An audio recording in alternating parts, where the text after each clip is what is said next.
Good morning, saints. Isaiah chapter 5 speaks about God building a vineyard. And in this vineyard, he sets everything up just the way he wants it.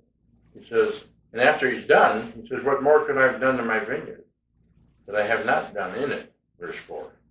Why then, when I expected it to bring forth good grapes, did it bring forth wild grapes? And so he makes this a comparison because he says, what will I do with my vineyard? Of course, he's going to destroy it. And then the last verses, verse 7, he says, for the vineyard of the Lord of hosts is the house of Israel, and the men of Judah are his pleasant plant. He looked for justice, but behold, oppression. For righteousness, but behold, a cry for help. And it got me thinking, here in Isaiah, as he's talking about the people of the northern kingdom and the southern kingdom, about how they're going to rebel against God and how God will punish them. He talks about the taking away of the 10 tribes up north, the tribe of Judah later on, about their exile and about their return. But we take these here and we apply them into bigger pictures. We can apply them to our lives, to our individuals. We can also see that he speaks a language in the book of Isaiah that is not just pertinent to the local time period, but speaks in a larger language about the consummation of all things.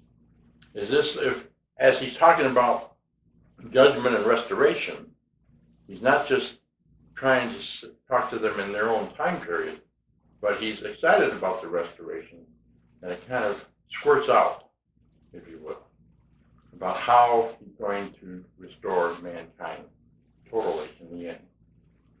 And so we can take these things and apply them to our own lives. In a way, the church is the vineyard of the Lord of hosts. And in that, does he look at us and say he looked for justice, but behold oppression? Does he look at us and say for righteousness? I look for that, he says, but behold, a cry for help. You know, we look at the world and the world isn't just. The world is falling apart. Nobody's getting an even break, it seems. And that could leave us skeptical. But the question I want to lay out is, where does justice begin? It's got to begin with us. We do the same thing with the word revival. We know that if we're going to have revival, it begins with who? With you. And the same thing for justice in an unjust world. And so the question is, are you just? Are you righteous? I know those are interesting things to ask. And years ago, my wife and I, we listened to a preacher preach that every now and then he looked at the 10 Commandments and asked how he was doing.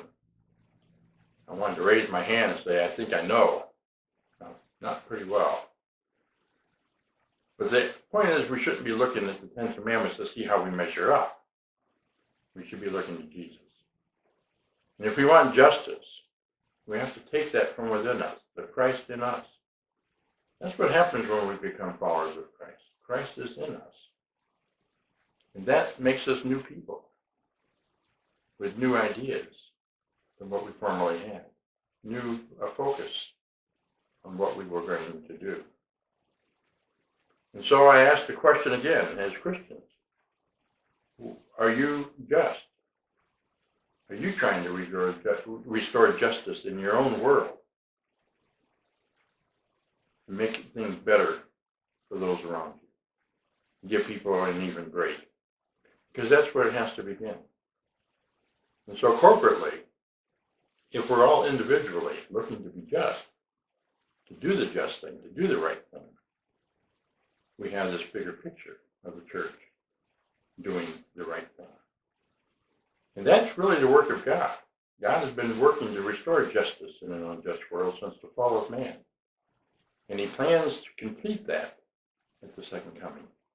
We get to preach that in the three angels' messages. Fear God, give glory. For the hour of his judgment has come.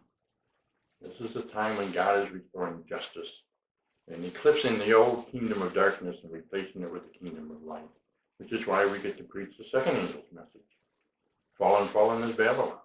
It's not just a message of Babylon's fall, but it has to be a message of God's kingdom triumphing. It's a triumphant kingdom who is replaced. God is one. And we're part of that. We're his hands and feet as we take back the kingdom, restore justice in an unjust world. So as you go out today, think about that. You have a part to play in God's army of restoring justice.